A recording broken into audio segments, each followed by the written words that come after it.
Ooh, welcome in. It's Rob Bro Show. I'm Rob Bro. He's Carson Robinson today. On a Wednesday. He's always here on a Friday. He's here on a Wednesday this week to help talk about the Major League Baseball trade deadline. And Taylor Hearn, who was traded twice in the same deadline, got one relief appearance off of the Atlanta Braves. And they were like, oh, made a mistake. This guy can throw 99, but who cares? He has no idea where the ball's going. We're going to send him to the Kansas City Royals where he deserves to be. Wish he would have worked out for Texas. Him being a Texas kid and all, but good grief, the guy doesn't know where he's throwing the ball. And it doesn't matter if you can throw 99 if you never throw strikes. That's a fact. That is numero uno. If you can throw as hard, you can throw 110 miles an hour. If you can't throw it over the plate, you're not going to be any good to anybody. So we'll talk about the rest of the Rangers trades. We'll talk about one Astros trade in particular. Brought somebody home. Then we'll also talk about Hunter Deckers today, who bet on himself in the wrong way. It's a crime now. It's a crime to bet on yourself, even though we all bet on ourselves every day when we wake up and go out and do our business. That's right. All right, let's start with the Texas Rangers. Do you have a favorite trade they made? Is Max Scherzer your favorite trade, or one of these cash deals they did? I mean, I like the Jordan Montgomery trade because you got Jordan Montgomery and a relief arm. But I think the Max Scherzer trade gives you the guy that can kind of sustain the rest of the season. He knows how to win in the postseason. He's a veteran guy that can come into the clubhouse. He's going to compete every single stinking day. He's the kind of guy you want. He's a bulldog, mentality to go along with guys like the Evaldis and Martin Perez, and just the veteran presence in that rotation now is those three guys just off the top of my head. Like those three guys, and then you put Jordan Montgomery, who's he's been in the league for a while, but he's a younger guy compared to these guys. And so I just love that trade for Max Scherzer. We said they needed another good starter. They went out and got two good starters. And Scherzer isn't the Max Scherzer that he was, 5-6 years ago, but he's still a really good right-handed starting pitcher. He's not an ace by any means, but he's still one of the top tier starters in the major leagues. And I think he helps you have a chance to make a World Series run. I really do. Yeah, and by young guy, you mean younger than Scherzer? He's still right. Yeah, younger than Scherzer. Yes, younger than Scherzer and Martin Perez and Evaldi. Yeah, all those guys have. They at least have 5-6 more years in some of their cases, a couple of their cases, to over Jordan Montgomery in the big leagues. Anyone younger than us is a young guy, Rob. Yeah, I understand. I will say this about the Scherzer trade. I didn't think it would be, I guess the Montgomery trade. I didn't think it'd be the last trade they made. Right. And they made one more little deal for Austin Hedges because Jonah Heim's going to miss a bulk of the year to finish the season. I think they want him back for the playoffs, maybe. Yeah, hopefully he doesn't miss the complete, entire season, playoffs included. But he's not coming back like in 2 weeks. No, they're not pulling Jonah Heim back until he feels like he's not going to be 100%. Like he's going to have surgery after the year's over, if not before the year's over. But if it's before, he's not going to play. Oh, I know. That's what I mean. So, they're not going to pull him back. I mean, you might as well give him as much time as he possibly can get. Yeah. If you get to September. The Scherzer deal is for next year, in my opinion. Yeah. Because you got him to opt in. This Jordan Montgomery deal, he is... Let me double check. He's under contract. No, he's not. They're going to have to. No, he's a free agent at the end of the year. Yeah. So I don't know. I like Jordan Montgomery and Max Scherzer joining the rotation. You obviously need them, especially if Evaldi's not coming back. You need Scherzer to be your ace for the rest of the season. And you're not going to have DeGrom next year. Until maybe September if he does come back next year at all. So you need a frontline guy. I don't think they did as much as I thought they would do. I had other better options. Maybe you got swept by the Padres and they said, you know what? Maybe we don't go all in here. Because the Padres swept the Rangers and then said, hey, maybe we don't sell off Snell. Yeah. So maybe the Rangers got swept and said, hey, hold on. Maybe we don't want to go all in here and get Jordan Hicks and another bullpen arm and one more starter. Let's just stay with what we have already done and see if we can get something done. And maybe Snell was the guy they wanted. Maybe it was going to be Snell and Hader, and they didn't get the job done. Yeah, and you know, who knows whether they proposed a trade or whatever while they were there in San Diego and just couldn't make it work for whatever reasons. But I don't think the Padres are stupid for keeping Snell and for keeping Hader, because in the Padres' minds, they have Tatis Jr. locked into a contract. They have Manny Machado locked into a contract. They're working on Soto's contract, or they already got Soto under contract, one of the two. Yu Darvish is controlled for a couple more years, I believe. Snell has at least for a 5-6 year deal. Hader's there for a while. So they have pieces that, you know, they don't make a run this year. Obviously, it hadn't been the best year for the Padres, but they still have the pieces in place to be a really good ball club next year as well. I don't think the Padres were wanting to just sell off the farm, you know, sell all the things. And then next year you're right in the thick of things and you don't have Blake Snell. You don't have Josh Hader to fall back on a little bit. But they could have sold a piece or two. Yeah. I mean, they could have for sure. And I think, you know, like a Jake Cronenworth would have been a guy that you could have probably dealt and got something back for him, or picked him up after free agency. I think he's at the end of his arbitration years after this year too, or next year. So yeah, you could have gotten him back if you wanted to be honest. All right. So well, let's talk about the Rangers nemesis here. The Astros also made a trade. They traded for Justin Verlander, who they didn't want to pay, but now they're paying. Yeah. Wait, the Mets are paying him. The Mets are going to pay $35 to $50 million in the next couple of years. Yeah, at least, yeah. But if Justin Verlander hits 140 innings, he gets 2 more years guaranteed on the contract, and they're like $50 a year. I mean, the Mets put in a massive, massive bonus if he hits 140 innings. Yeah, and I don't know how the bonuses work whenever you get moved. I don't know if the bonuses stay or if they go, how that gets restructured. Contract. Yeah, it's true. But if you're playing for a different ball club, I don't know how that works out.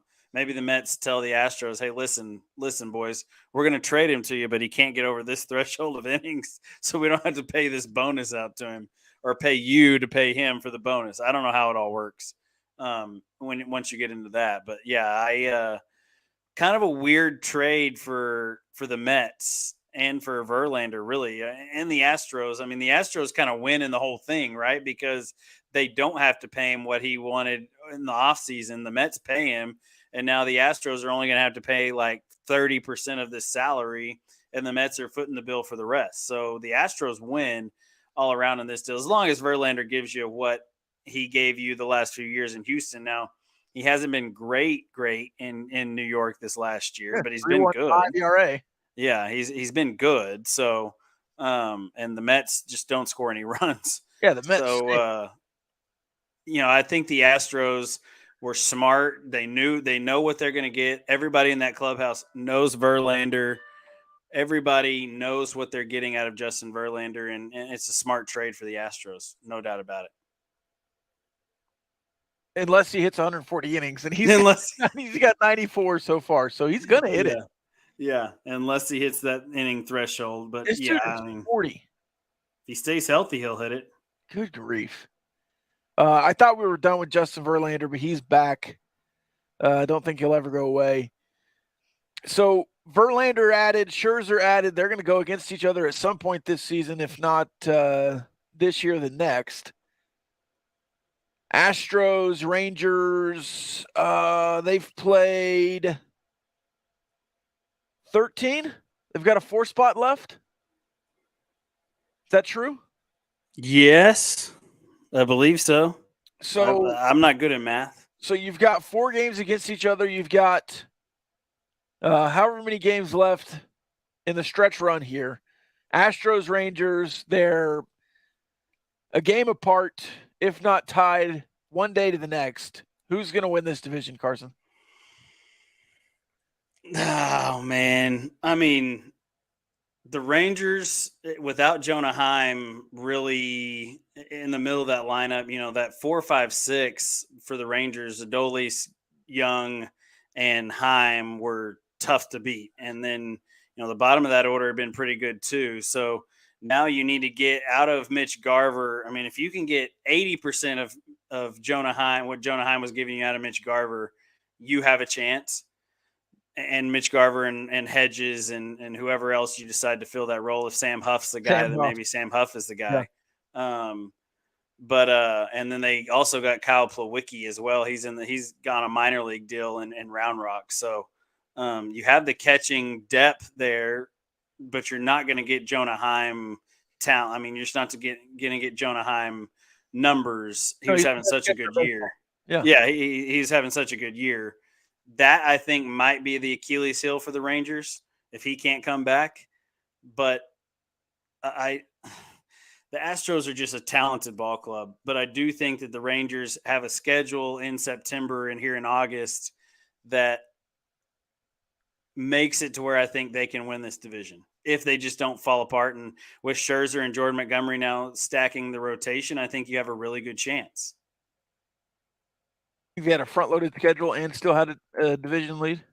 Right, yeah, and you played a ton of games in the first half against the top in the division, and now here in the second half, I think you have the Mariners quite a bit. You have the A's at least 2 or 3 times in the last 2 months. So, you can do some things, do some damage, and give yourself some moving around room whenever you face the Astros in September. I think they play them the second or third to last series of the season. And that'll be a big one. It'll be, might tell the difference in who wins the division and who doesn't. So I was trying to look at the schedule. Yeah, it looks like you have one left in. This is 3 games left in September, early September. 3 games in September. I could have sworn you had more than that. So the schedule says, though, 3 left. So the Astros will finish off a series with the Guardians today. They'll play around. They've got the Yankees in a 4-game set, the Orioles and the Angels coming up. And then the Texas Rangers September 4th, 5th, and 6th in Arlington. Yeah. It's, for the Rangers to win this division, they've got to win that series, I think. I mean, it's hard to say that one series with so many games left in the season. I mean, you got 2 months basically left in the season. Right. And it doesn't just come down to one series, but it feels like that series, the next couple weeks, the Rangers play the White Sox. Obviously, they started out really nice last night with a 2-0 win over the White Sox. This is a good series to get back on in the winning track of things. You're at home, take advantage of this homestand with the White Sox and the Marlins, and then you go to Oakland, and then only 3 in San Francisco. So, well, hold on, the Oakland Athletics suck. That's what I mean. But they've been good against the Rangers. Well, they always have the Rangers number. Yeah, that's so fair. It's not like you have a series to go slack off there. You're going to go play baseball, but they're not good. No, they're not a good baseball team. They're not a good baseball team. And then the rest of August is? Yeah, you're in San Francisco, and then you're at home. You have the Angels and the Brewers at home. Go to Arizona, go to Minnesota. That's a tough road trip right there. 2 top of the division kind of teams right there, late August. And that's how you finish out August. You get near the end of August right there with those. ball clubs. It's going to be a tough into August. But I think you here early, you can give yourself a little bit of breathing room if you can win series at home. And then you get to go to New York after you face that is a tough road trip right there. End of August at Arizona, at Minnesota, at the New York Mets, who basically are out of starting pitching. They traded everybody off. Yeah. But to end on the road in the month of August, that's a tough roadie right there. It's really tough, but you do get, like you said, you start the month of September and you have the Twins and then the Astros at home, a division leader and a possible division leader by the time you face them. So yeah, you go Twins, Mets, Twins, Astros. That's a pivotal stretch of the season. Then you get Oakland at home. That's going to be a pivotal part. So you said that the Astros are going to win the division, running away. I didn't say running away. I said that I'd probably take the Astros as well. Yeah. If don't want to. If you're power ranking Major League Baseball here, because it is Power Ranking Wednesday. It is Power Ranking Wednesday. Is it still the same teams we've been talking about? The Braves, the Orioles. We're doing something like that. There are the Giants. The Giants aren't there. The Giants come. They're hot. They've won. They're 5-5 in their last 10. Well, they were hot. They were hot. Yeah. I mean, the Rangers were hot too, but they're 59-49. They're top 10. Yeah, they're top 10. But so Braves, Orioles, Rays. Braves are the easy number 1. Orioles are the easy number 2. Yeah. Rays are the easy number 3. And then you have 4, 5, 6, 7. The Astros, those are all the Astros, Rangers, and Dodgers, or you can put Giants. You could even put the Giants in Toronto in there too. Toronto's 55, 59, and 49, and Toronto got some good pieces in the trade deals. Like they picked up Jordan Hicks. Yep. They also picked up the other Genesis Cabrera off of the St. Louis Cardinals. Cardinals are struggling for bullpen arms right now. I'm sure they got plenty of young talent, hopefully, to stave off the rest of the NL Central, but they're not making the playoffs this year, so it doesn't really matter. They're sitting in last place at 47-61, but yeah, the Blue Jays have a shot at being a wild card team. It could happen. Yeah, but I mean, you look at the American League wild card right now. It's Tampa and Houston, with Toronto sitting on the outside looking in, and Boston not too far behind them.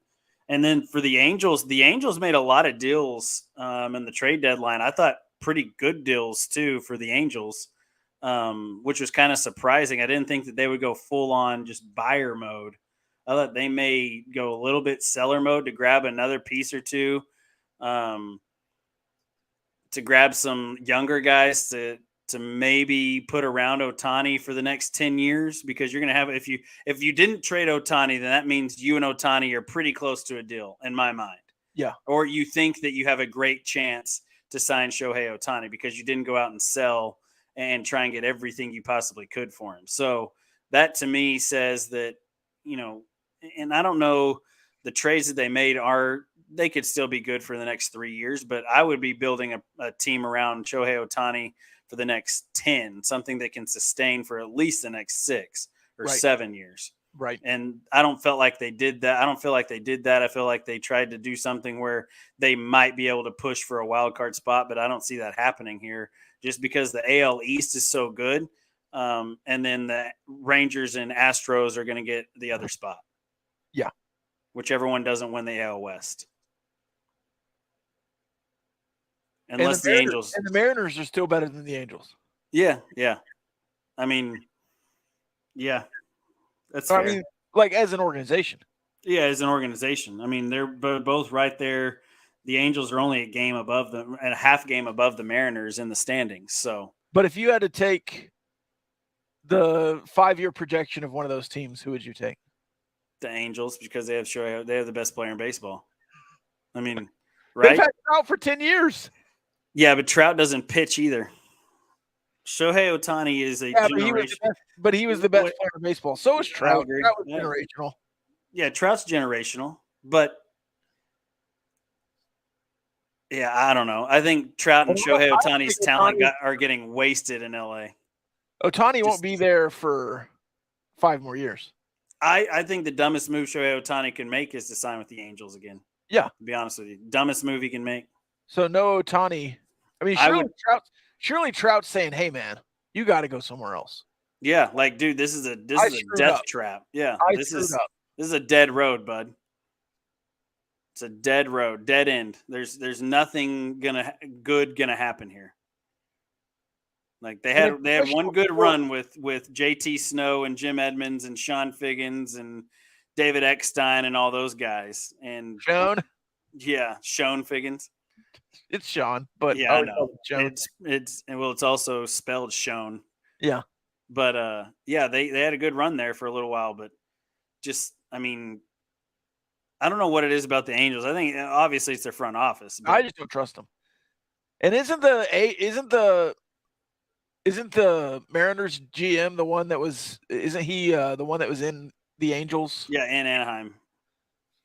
Yeah, and I still trust him more just because the Angels have that stink on them. They do. It's just like what's that guy's name? DiPaggio? Yeah, I don't know how to pronounce it. Yeah, DePito? Yeah, something like that. But he's still with the Mariners. They're also the Angels are the second-rate team in LA. Like you're never gonna get.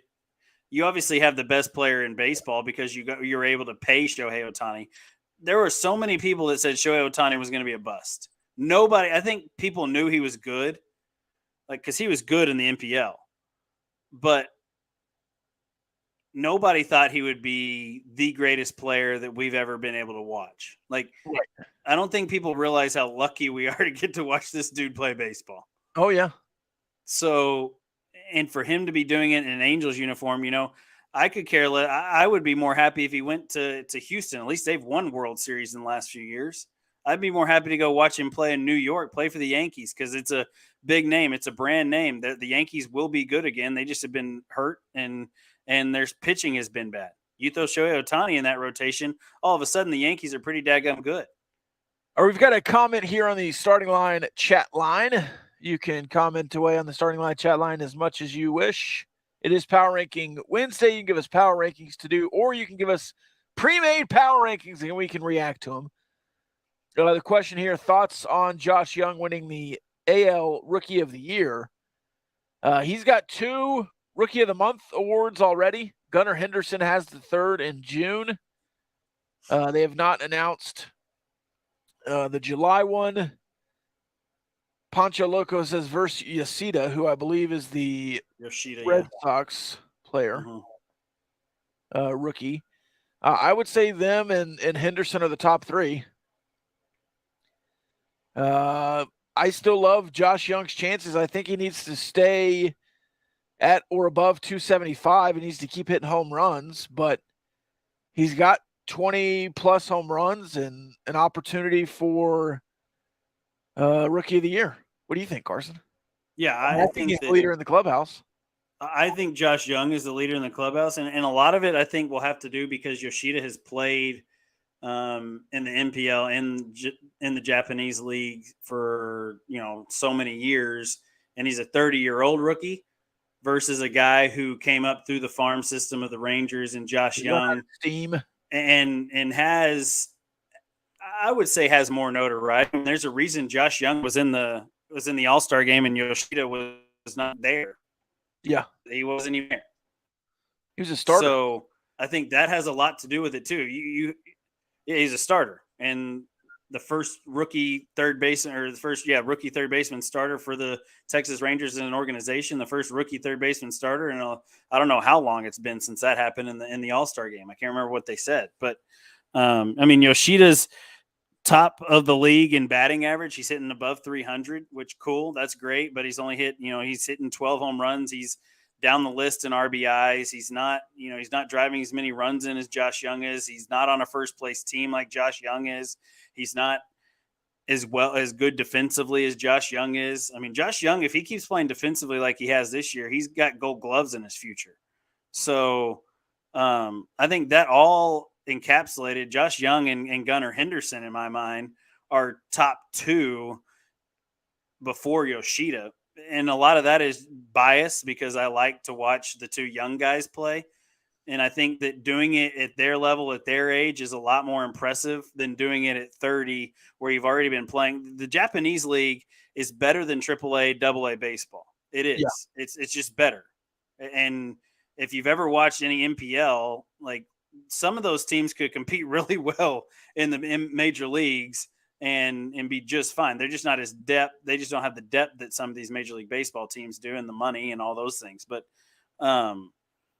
yeah, and Gunnar Henderson are more impressive of what they've done this year than what Yoshida has done, just because he is 30 years old. He has been playing professional baseball at one of the highest levels you can play it. And, I think that the two other rookies, the young guys, have been more impressive. The odds have shifted. Firmly believe that. The odds have shifted. Gunnar what Henderson. Does Bovada say? Gunnar Henderson. Well, this is DraftKings. Okay, DraftKings, fair enough. DraftKings. Let's see. I believe this is Caesars. BetMGM.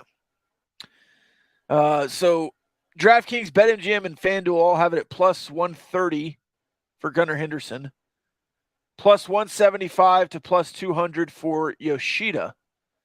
And then Young is third in the betting totals at plus 275, plus 260.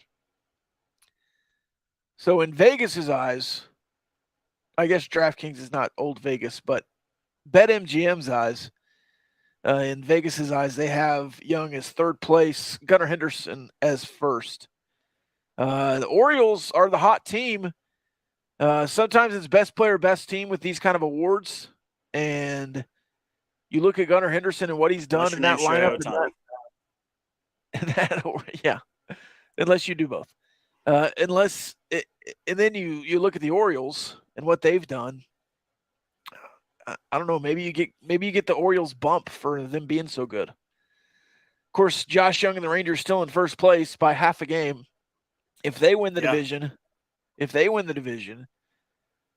can't really say that Josh Young hasn't been a big piece of that too, and they haven't won the division since 2016. Mm-hmm. Yeah, 2016. 15? They were a wild card in 2016. Yeah. Yeah, so maybe 15 something. Yeah. So and you look at the stats. I mean, Josh Young is top 60 in every stat category that matters, and average, home runs, RBIs, OPS, everything in the top 60, if not the top. He's 51st in batting average. He's 57th in OPS. Everything else, he's in the top 50 or the top 30. I mean, he's sitting 20th in the league, I think, in home runs, right there, even with Aaron Judge. I know Aaron Judge has been hurt a little bit this year, but Josh Young is a rookie. Aaron Judge has been doing this for a while. At 20 home runs, Yoshida is in 110th. He's 63rd in the league in RBIs. And so Josh Young, 7th in the league in batting average at 306. But like I said, a guy like Yoshida, he hits for average, but he doesn't drive in a ton of runs like Josh Young does. He doesn't hit for power like Josh Young does. Yeah, I don't think Yoshida is the one you're playing against here. Yeah, I mean, in my mind too, it's Gunnar Henderson, but Yoshida is one of the top two in this category as well. And I haven't looked at that, and Gunnar Henderson isn't even on the radar on these things. When you look at the top tier he had a great June. One of that diving play he made the other day was insanely good. I mean, the kid's got an absolute howitzer for a right arm too. If Yoshida wins Rookie of the Month for July, which I guess that'll be announced any day now, it's a true 3-man race. But if somebody else wins it, or if I don't think Young will win it, but I don't know. Young is the coolest of the three, not as in like hip, but he's a little bit cold. He had a slump at the first of the month. He kind of broke out, hit a bunch of atom balls for a week or two, and then hit a walk-off home run and kind of broke out of it. But I don't know. Young needs a hot finish to win, I think. Yeah, and Young. I mean, Josh is. I'm looking. You said the odds a second ago, and these might not be as updated, but Young at 165, Yoshida at 170, and Gunnar Henderson at 200 plus 200. So current odds. What are those from? Yeah. What book is that? This says DraftKings, FanDuel, Caesars, Bet365. But this was an article last updated July 30th. So Interesting. It's crazy how those odds can change in a matter, in a week or so. If Young has a bad week, then his odds go down. If he has a great week and Yoshida and Henderson have great, bad weeks, then Young goes up to plus 150 and they drop to plus 180, 180. Who knows? It just depends. I thought those were live odds I read. Those were preseason? Yeah, I think so. Well, now that I'm looking at it. Yeah, because right now, Pancho Loco put 165, 170. Yeah. Oh, there you go. So Caesars plus 200 you have for Josh Young? Yes, plus 200. Okay. Yoshida's plus 190. Gunnar Henderson plus 190, which is tremendously different than what DraftKings has it at. But yeah. So there you go. Plus 165. We'll just go with DraftKings then with Josh Young. Yeah, I like that better. I thought those live odds were weird. Because FanDuel has it as Josh Young plus 240, Yoshida plus 160. He's a clubhouse favorite by a lot, and Gunnar Henderson at plus 220. Yeah. So quite the difference in those odds. Another question, which leads us to another bit of the show. Does Texas Tech's old running back play for Seattle next year? That is SaRodorick Thompson, who signed with Seattle. Does he play for Seattle? Define play. He might make a roster. Preseason, yes. Yeah, I think he'll play in the preseason. I think he has an absolute opportunity to be on a practice squad. If SaRodorick Thompson makes the roster, he will be in the mix. He'll be in the mix. But does he play? Does he become Kareem Hunt or Isaiah Pacheco, who have kind of under the radar huge first years? He's at a place where that's possible. In Seattle, they're going to run the damn ball. So I would say of the NFL teams to go to have a breakout season as a rookie, Seattle's a good one. And leave it at that. I don't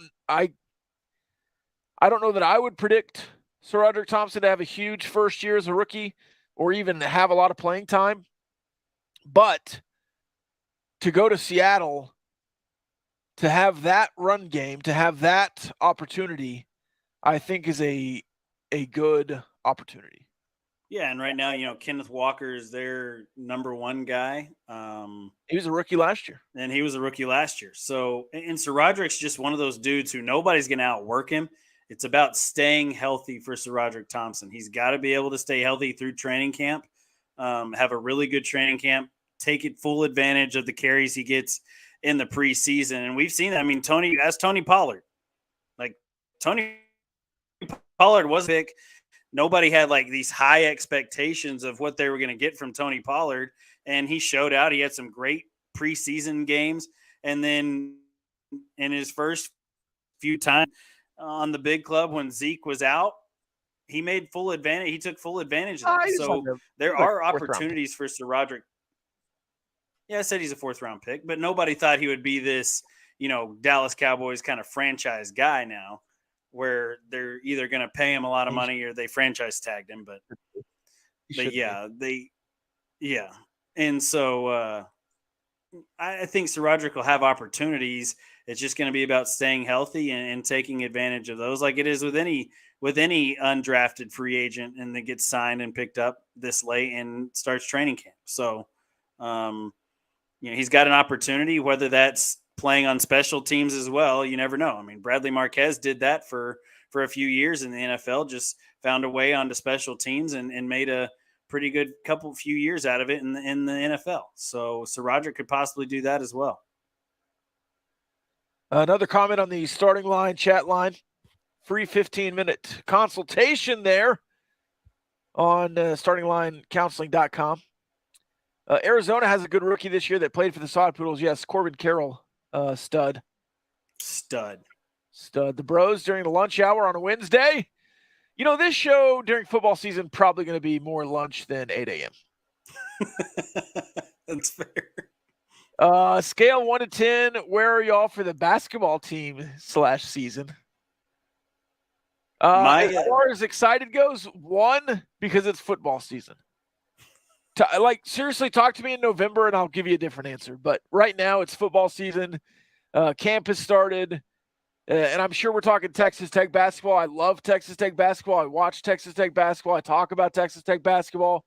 But on August 2nd, it's football season. It's camp week. And I do not care about the basketball team on August 2nd. So 1. And we did talk about them last week because you made your final hires for the coaching staff. We did, yeah. On a scale of 1 to 10, from where I was at before they made the 2 hires versus where I'm at now, it's a little bit higher. Like, Yeah. you know, I was sitting at a 4.5, 5 right there. And then whenever they remind me of the name Kenneth, dadgummit, he just Buffington. lost the general manager. Thank you, Buffington. Yeah. The general manager. He is going to change the game, I think, here in Lubbock. The guy's got more connections than the president of the United States has. And I don't care who the president is. He's got more.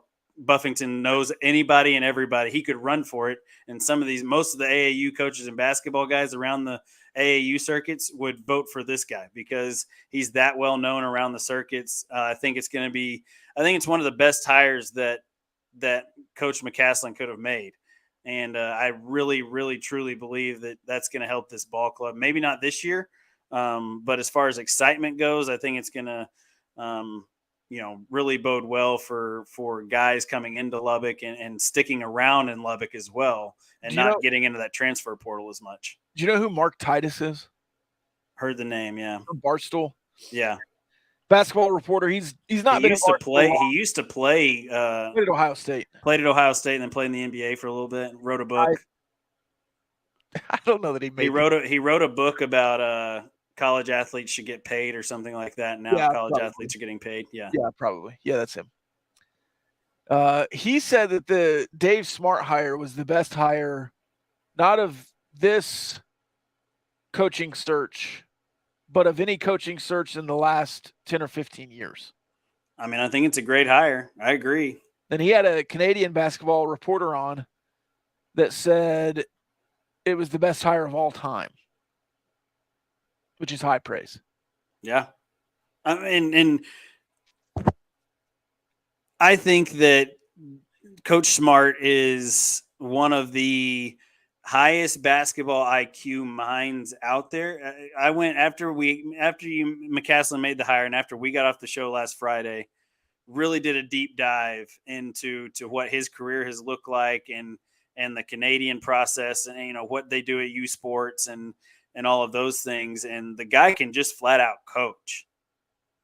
Like he's brilliant as far as X's and O's on the defensive side go. We talked about the defensive scheme a little bit last week, and you said there's a YouTube page, a YouTube video. You can post that on, I guess, below this if you want to or whatever. But yeah, I forgot last week, so I'll do it this week. Yeah, so it's just one of those deals where I think the 2 hires, everybody was so upset, and I said this last week, everybody was so upset that, when's he going to make the hires? When are they going to complete the staff? Well, McCasland kept saying, we're taking our time. We're doing our due diligence. We're going to get the right people for the right spot, put the right people on the bus, and good things will happen. And he got the right people. I mean, the 2 hires that he made last week made big splashes, not just in the Big 12, but in the world, because we're talking internationally with Canadian players now. You have an in up there in the north. And then with Buffington, you have an in every single door in America on the AAU circuit. I mean, he's found some real gems for coaches over the years and has a rapport with every AAU, regime out there. So I think these are 2 great hires, and I think the excitement should be through the roof as far as where you could see this basketball team. Whether that translates to the floor this year or not, who knows? It's yet to be seen. I mean, Chris Beard had some growing pains in his first year as well on campus. So we'll just see. It'll be a work in progress, but excitement is probably at a 6.5, 7 right now. And in August, it might ramp up a little bit. once you get into November and see this team practice a little bit, and I'll probably get to go watch them inter squad a little bit too. So that'll probably ramp the excitement up a bit. But yeah, it's football season too. Lubbock Caneros, who asked the question, said, "I'm just asking about basketball because we know what's going to happen in football. Joey's going to win the Big 12." I hope so. We'll see. Hope so. Fourth. I'm going to ask Chris this question here in a second. We're getting to that, Chris. Back to SaRodorick Thompson. Have you seen any NFL training camp news that made you say, "Huh," at all so far yet this year? Because I haven't. No, I'm trying to just like go over and I was listening to Dan Patrick this morning, and they were kind of saying the same kind of thing. Like, it's been kind of a quiet training camp so far. There hasn't been a whole lot going on. Everybody kind of got their stuff out of the way before training camp started. Yeah, I saw a Mozzie Smith quote. Mozzie Smith, the first-round pick of the Dallas Cowboys from Michigan, said, "I don't like football. I like hitting people." That's fair. That's the only reason I played That's it. the only best football quote that I've seen or even cared about. I watch all of the Dak Prescott throws that media post. They're terrible angles. You don't get good angles, but he's thrown some dimes. He's thrown some absolute ducks that were interceptions because of good coverage. He threw one that they tried to blame on good coverage that was just an absolute 6 foot off duck. Yeah. So I don't know if Dak's done throwing interceptions, but probably not. That's kind of his middle name. I really don't care.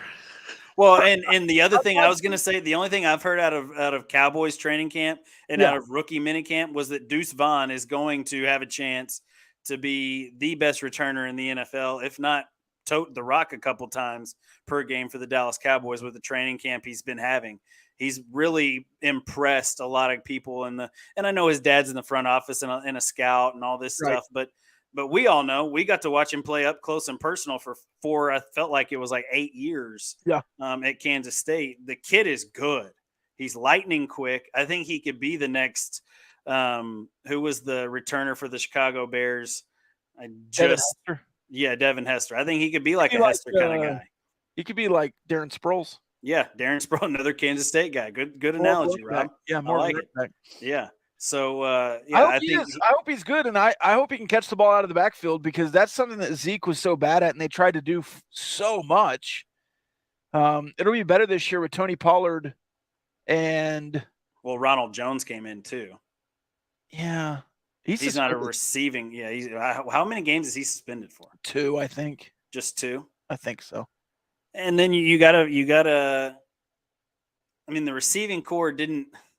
I don't want to say it was bad, but adding Brandon Cooks doesn't hurt. And then what's the rookie Schoonover, whatever, the tight end that they drafted to to kind of hedge the tight end game and do all those things. But like you said, I mean, is Dak done throwing interceptions? That'll be the main key. And the answer is no, he's not. Should Dallas move on from Dak? They can't this year. No. I think they can soon, but here's my question. Who do you get instead of Dak? Yeah, I mean, let's put it this way. In college football this season, if there's a quarterback to get in the draft this next year, say the Dallas Cowboys finish and they make the playoffs as a wild card team, they're a middle draft pick, they have a middle of the road draft pick. You might have the ability to trade up in a draft, and the only way you're trading up in a draft is if you think that it's time to move on from Dak Prescott because he can't win big games. And then who are you going to get in the draft? Like, what quarterback is out there? Are you getting Bo Nix? Are you getting Tyler Shuck? What are you doing? Like, I don't know that there's a quarterback in the NCAA this year that's just bring Patrick home. That would if the Cowboys were able to do that, they'd have to sell everything off and then some. Jerry Jones would have to sell the team. Yeah. It'd be the most ridiculous trade of all time. The Kansas City Chiefs would be laughed out of every building they ever walked into for the rest of time. And Andy Reid would die. But He's coming too. yeah, well, I'm down with you. If you bring Andy Reid, I might actually root for the Cowboys a little bit, Rob. Yeah. I may be on your team once. There you go. But yeah, I mean, as far as the Cowboys are concerned, I don't think Dak is the guy you're going to win a Super Bowl with. I really don't. I don't think it is. I said No. this whenever the Lions were talking about moving Matt Stafford a couple years ago. I said Matt Stafford in Dallas might be a better fit. I mean, he got the Rams to a Super Bowl, won a Super Bowl with Los Angeles. Now they had a better defense than the Cowboys had that year, but the Cowboys had a pretty solid defense the year that the Rams won a Super Bowl. They just didn't do it on the offensive end, on the offensive side of the ball a whole lot. So, the Cowboys, I know everybody, my dad, your dad, all the big time fans of the Cowboys. I'm not one of them, but just an outside looking in, not a biased opinion. I don't think Dak's the guy. And I've said this for how long, Rob? He's a bum. I've said this for how long? Yeah. A long time. I think something happened mentally when he broke his ankle. He just has not been the same since. I don't think he can step into the throws as well. I don't think he's as good in the pocket. He doesn't scramble. He doesn't run. He's just not the same quarterback. He was early in his career a guy I thought that could make a playoff run with the right bounces, be in a Super Bowl. Worse quarterbacks than Dak Prescott have won Super Bowls. But then you had the worst Eli Manning won too. And then you had the worst defense in the world for a couple of years there, and he had to go all world, and he did it. He was really good. The offensive numbers that the Cowboys have put up have been impressive. It just doesn't happen in key moments in key games. Yeah. And they disappear, or one guy gets hurt and the whole thing falls apart. I also don't think that McCarthy's the guy that you win a Super Bowl with either. No, he's a bum too. Yeah, I agree. Is there a backup quarterback for Cowboys competition? No. Mm-mm. I mean, Dak's the guy on the roster. Mm-hmm. Cooper Rush. Is Cooper Rush still the backup quarterback? I know people talk about Cooper Rush, and he played well last year. He's not better than Dak Prescott.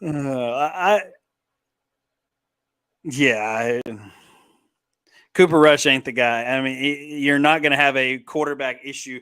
Dak Prescott is an above average NFL quarterback. Yeah. He's better than average, just a little above average.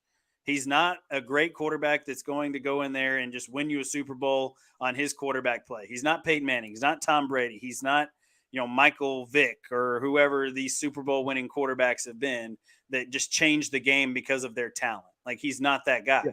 I mean, Jalen Hurts made a Super Bowl. Yeah, and Jalen Hurts had one of the best defenses and the best offensive lines that we've ever seen in the NFL. I will say this. Let's see what happens with this offensive system that's being in placed. I don't know what word I was looking for there. Being implanted. Implanted? Inputted. Anyways. It's being imported? Implied? Implied is not the right word. That's being... Even though I messed up my Spanish last week. He's being implemented. Implemented. There you go. That's it. That's what we're looking for. We'll see. I mean, McCarthy's going to call the plays. He brought in Schottenheimer from everywhere. He brought in the offensive line coach with Schottenheimer from Seattle. Those two are going to do nothing. McCarthy's going to run the offense. If McCarthy can run the ball and they can get something going there, Dak Prescott will be better because he's pretty good at throwing the play action. Yeah. He also has to be able to run. Like, that was so much of Dak's game at Mississippi State. It's so much of Jalen Hurts' game. It was so much of Dak's game early in the year, or early in his career, but it just hasn't been since he got hurt. Installed, that's another one. Yeah, installed is another. I was looking for implemented, though. Yeah, implement. Isn't the saying defense wins championships and Cowboys have Parsons? Yeah, but that's not enough. No, I will say the Cowboys defense is very good. If the lone wolf, Vander Esch, can stay healthy, I think they went and made a bunch of moves in the secondary. We added Stephon Gilmore, including Stephon Gilmore, who is old, but I think he's got an opportunity to be pretty good. I think this defense will be good. I think Mozzie Smith was a great pick. I think you already had a really talented defensive line. DeMarvion Overshown to depth the linebacking core, not a terrible pick either. I think if you can have enough pass rush that Michael Parsons doesn't have to play defensive end 80% of the snaps, you'll be even better. And I think we'll really see how good he can be. I don't think he'll have as many sacks this year because I don't think he'll be asked to do that as much, but your defense will be better because of it. And he'll be healthier at the end of the year. The other question up there was, where does Dalvin Cook end up? I have no idea. The Jets. Did something happen because I thought he was going to the Jets 2 days ago. Yeah, I thought it was a pretty much done deal, to be honest with you. I figured once Aaron Rodgers got him in New York, he was never leaving. I'll say this about running backs. Don't care after the first contract. Yeah. And that's really harsh, but I really don't. All right. Yeah, he signed with the Jets. He signed with the Jets. Did he? Yeah. Okay.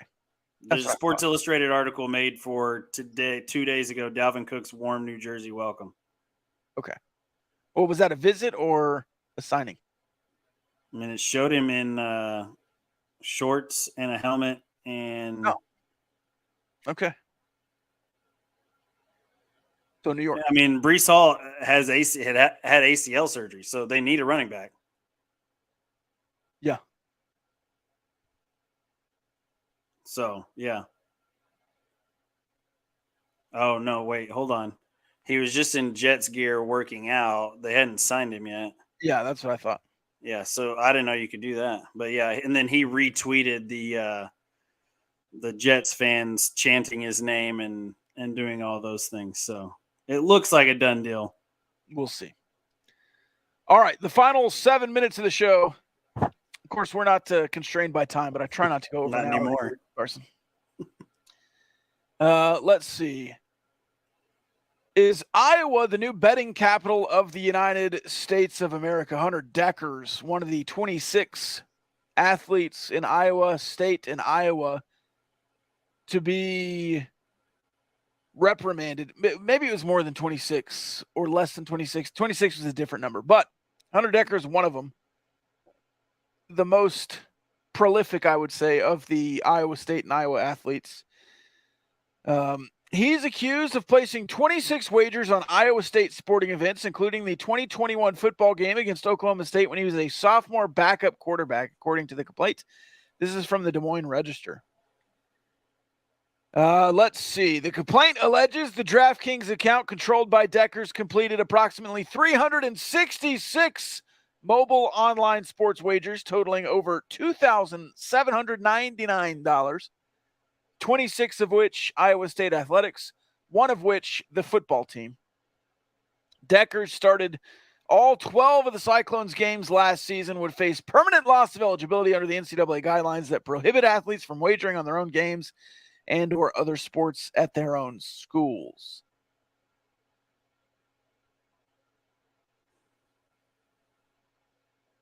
Carson.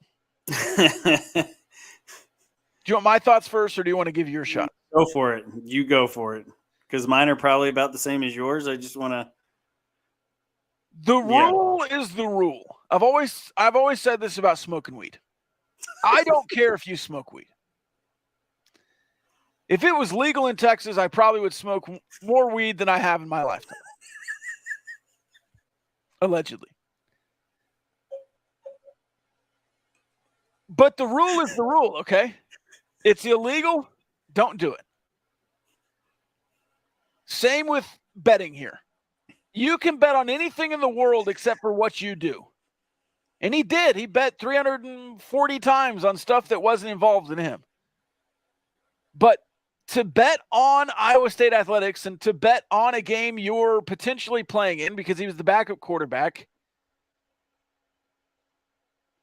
bad. But I really don't care if athletes bet on things. I really don't. And I don't care if Hunter Dekkers bet on college football. Oh, well, he has inside information maybe because he has game plans. Every Every sharp bettor has inside information. That's how Vegas works. Yeah. If you know what you're doing, you got more insider information than the kids that play the game most of the time anyway. So I don't care if now maybe there's a little bit of a threshold on don't bet on games you're playing in. But if you want to bet on the rest of the Big 12 games, I don't care. I really don't. Now, should he get banned for life from college athletics? No, he should get a year, 6 games, whatever it is. He's not going to be at Iowa State anymore. He'll transfer out and either get a degree somewhere else back in Arizona or wherever he's from and try to do it that way. I guess Brock Purdy was from Arizona. Where's Hunter Deckers from? I think Deckers is from Iowa, yeah. He's a homebred kid. I want to say he is. I could be wrong. I think he's a Midwest guy. But and he bet $5 on the game. Yes. Like if he's out here if he was trying to change the world or his world, if he bet $3,000 on one game, but he bet $2,700 on 366 events. Bet $7 a game total. Yeah. Average. Like, miss me with all of this is ruining college athletics. No, it's not. Timeout. Here's the thing, too. On that point, it's not ruining college athletics. It's been a staple of college athletics since before we were born, and that was 34 years ago, and it was going on before that, too. It's been going on since betting has been a deal. I mean, I don't know when that started, but I know it was at least before the 1900s. People have been betting on stuff since the Roman ages. I mean, that's how long sports betting has been happening. College guys have been betting on games since the beginning of time. It's everybody gets all upset about the point shaving stuff, and that's one thing. That's a different thing than just betting on games. And I get it. It's a fine edge. It's a fine line right there in sports betting and then shaving points. Like, you should never bet on your own team because then it gets pretty shady. I mean, just ask the Boston College guys, ask the which brother was it was it the one coaching at UConn or the Hurley brother that was point shaving or got in trouble for betting, whatever it was, when he was in high school or college where oh yeah. And then ask the UNLV guys. They were doing a lot of shady stuff, but it was in Las Vegas, so nobody really cared until they did care because they got good. Yeah, like the whole student body was going betting on stuff. Yeah, but I mean, the point shaving thing is another argument because, and like I already said, I was listening to Dan Patrick this morning, and he had a great point. You know, there's a fine line between all of this because a bookie gets to a college kid and says, "Hey, man." And these days it might not be this bad because guys get NIL money, but you go to a college kid and you say, I'll give you $500, but I need you to stay away from that 7.5 point threshold. I need you to score this amount of buckets. He wasn't with a bookie. He was on DraftKings. I know. That's what I mean. And I think a lot of it is people just, you're right. It's against the rules. And Dave, what's his name? Dan Patrick's 80 years old. Yeah. Still thinking bookies. The bookies don't exist anymore. Not really. No. They've died. Bookies, it's not a bookie game anymore. Now in Texas, if this was Texas Tech quarterback or Baylor quarterback, they'd be better bookie, yeah. Yeah, they might have been on some shady website that ended in .x42. Well, 5 dimes action. But no, not even that. No, this is local West806bookie.com.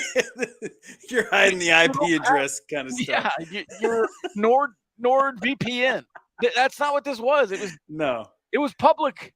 He's on DraftKings. There's a Barstool Sportsbook right down the street from Iowa University. Yeah, first of all, how dumb are you to do it publicly and bet on your own game? Well, that's the only rule. A lot of them had been trying to do it under aliases or I don't think it was Deckers that used his mom, but one of the other players on the Iowa State team used his mom to sign up for his mom's name, credentials, if he made money, the checks got sent in his mom's name to her house, all of these things. And it obviously came out because his mom was like, yeah, I have no idea that he was doing this, and blah blah blah. But I think where you get in trouble is betting on your own team. You're exactly right.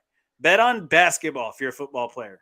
If you feel the need to throw $7 or $5 down on a game, which I think is a college student balling on a budget, you better be smart about how you do it.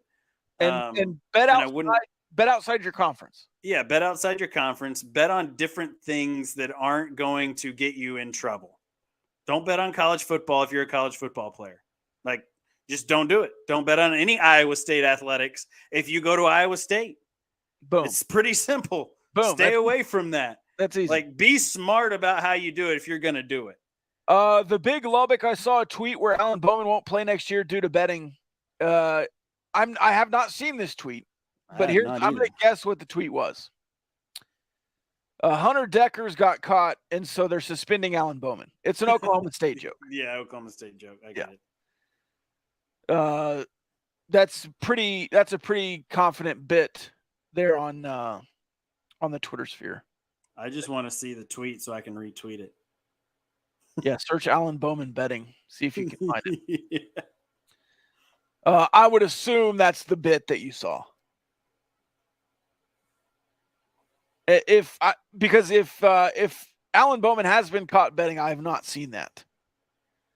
But I have seen a lot of people making fun of Oklahoma State getting in trouble for it because of what happened a couple of years ago in the basketball world. Yeah. And had nothing to do with any of them on the roster. Are they still called tweets? I still call them tweets. It's going to be a tweet for I still call the rest of all time. Yeah. I guess it's you can call be Twitter. Zeet? Is it Zeet? What's the app? Is it called X? I don't know. I don't even know what the app's called anymore. I'm confused. I woke up the other day and it had an X on it. That's all I know. It's fine. I didn't know what it was at first. All right, we're over an hour. You want to power rank anything else? I don't know. We're getting hot. We're at the highest viewership we've had the whole show. Yeah, we should. We should just warmed up for 20 minutes, 30 minutes. I guess we did. Do you have any other power rankings? Does anybody in the audience have any more power rankings there on the starting line, chat line? Best football is played on Saturday. I agree. I like college football. Yeah, I agree. Friday nights are a very, very close second. Depending on where you're at. I've been to a lot of big-time high school football games that sure feel pretty cool. I've been to a lot of small-time high school football that feel pretty cool. No, that's what I mean. Yeah. We officiated the 3A state semifinal between Hamlin and Albany a few years ago up in Plainview. And Stamford and Hamlin a few years ago up in Plainview, the year Hamlin went to the state championship. And there's, both towns, every single person from both towns is in Plainview, Texas. And you probably could have robbed both towns blind. One of the best atmospheres I've ever been in my life. Awesome. Loud, raucous, cold, perfect on a Friday night for high school football. Just insane. But I've also been in the Jones when, people storm the field and Michael Crabtree runs one in the end zone, or, you kick a field goal in overtime to win a game against the University of Texas. And those nights, those days feel great as well. So I think just football in Texas in general is the best football played. Power ranking college football times, 2:30, 9 p.m., 6 p.m. I'll add 11 a.m. 11 a.m., 2:30, 9, and 6. You going first? Yeah, I like it depends if it's home or away. Right. Home, I like a nice, crisp 6 o'clock start. You get to tailgate. You get to be home by 10, or go out. Or do the post-game show by 10. Do the post-game show by 10. 2:30 would be my next. 9 p.m., that's a road game, obviously, in Lubbock. BYU. If I'm ranking away games, give me the 11 a.m. start. So you can get it done and then watch college football the rest of the day. Get into it. I'm not having to wait around for my team. Yeah. I don't have to watch a bunch of these other teams. If you're at 2:30, you're not having to wait for that 11 a.m. kickoff to finish. You're just getting to your game on the TV. Unless you're there, then I guess 6 o'clock is what you want. But that's I what just, especially once you hit, when does the time change in November, late October? Especially once you hit that and you kick off at 6 p.m. and the sun's pretty much already down and you're just getting after it and with the lights on, love it. Yeah. Love it, love it, love it. So you start 6 p.m.? Yep, 6 p.m. I'm going to go 11 a.m. second. I love 9 p.m. kickoff after dark. Absolutely love it. And then 2:30 is not my favorite because if it's a home game, you're sweating. Yeah. And you're sweating in places that you don't want to sweat from. I would and say everything's hot. The 9 p.m. I love. I love the nightcap with Hawaii. Oh, yeah. I love Pac-12 after dark. Or the Mountain West Conference after dark. But if it's my team, I don't love it as much. Yeah. That Arizona That's game fair. that started at 9 was pretty brutal. If it's another team and I don't really have to pay attention, I can just kind of watch or fall asleep to it. I love it. Here's a good question. Power rank. What time would you rather have Texas Tech play when they play at BYU? Salt of the Earth says 11 a.m. or hell for dating. Hell for dating. Yeah. Well, right. Go get your liquid courage up at 11 a.m. and then you ask the chick out after the football game, and then you can go shower, nice steak dinner after the ball game. Plenty of time. Well, I think they're dating at the game. Oh, see, coffee before the game. And, Kahlua is nice. I hear. I don't like it, but. Not a big Kahlua guy? No. I'll be in Provo, I believe. So I'd like to see a nice 9 p.m. kickoff there. Wouldn't that be nice? That'd be cool. Mountains. Of course, it's 7 p.m. there, yeah. Is it 2 hours behind in Provo, in Utah? I don't know how. Alan Corbin can tell us. Is it 2 hours? Alan in Texas. He's in Texas now. Yeah, but he's been in Utah. Power Rank convenience stores. Allsup's, Quick Trip, Circle K are his. Oh. Allsup's number one. Gut bombs for life. Just growing up in this part of Texas and New Mexico. Yeah. I'm a big Circle K guy. I haven't gotten on the Circle K bandwagon yet. Provo is Mountain Time, so it's only an hour behind. All right. So it's an 8 p.m. If you kick off at 9 p.m. in Provo, it's 8 p.m. here. 8 p.m. there, 9 p.m. here, right? Yeah. So, yeah. Okay. That's fair. It's whatever. Yeah. But, I would go Allsup's. Quick Trip's tough, man, because they got some pretty good selections, and their gas is cheap. If the gas matters, Allsup's, Quick Trip, Circle K. I'm trying to think of the name of it. Is it the Road Ranger? Road Ranger is up there too, yeah. Or have you been to, if you go to Dallas, Dallas Fort Worth, you got to stop at the Iron Horse right there outside of Ty. Iron Horse is numero uno. Yeah, that's what I was trying. They got barbecue in that joint, not bad. Yeah, it's not like the best barbecue you're going to eat, but if you're balling on a budget and you're in a hurry, grab some of that barbecue, and they always got good stuff there too. Great restrooms. Rob, if someone gave you $10 for every Pac-12 game, all sports you watched, how much money would you make before you wanted to quit? I would never quit. Do I have to do them consecutively? I'd quit if I had to watch Pac-12 basketball. Nah, I'd watch. Absolutely hang them up. Could I watch one a week? Do I have to watch every single game? Yeah.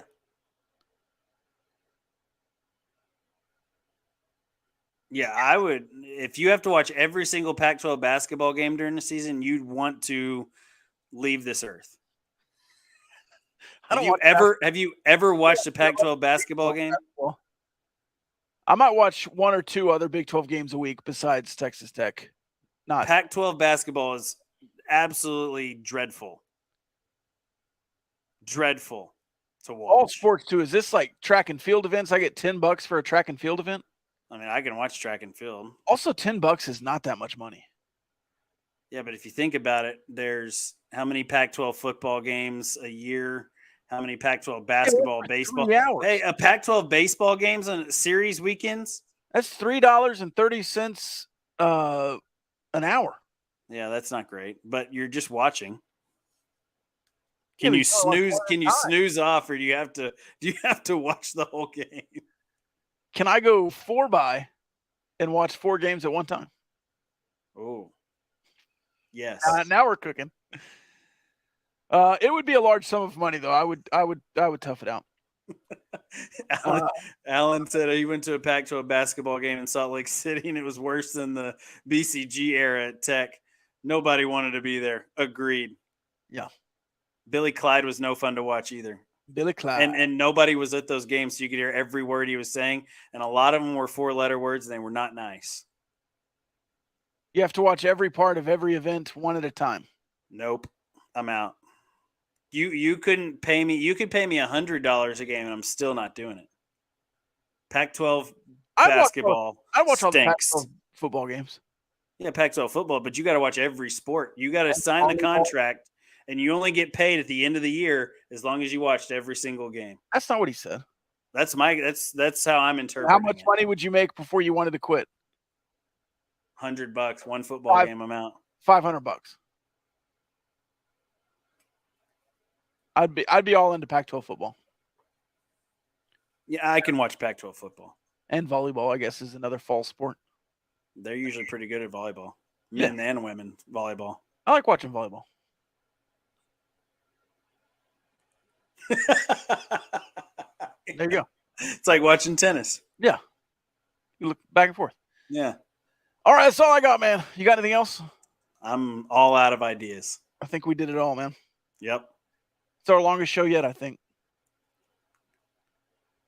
Our first few iteration. podcasts, back in the day used to be pretty long. In this iteration. Yeah. Yeah, you throw Camden in here, it's an hour. yeah, it's a fact. All right. Ben Rob Bro, B Rob Bro. We'll see you Friday. Peace.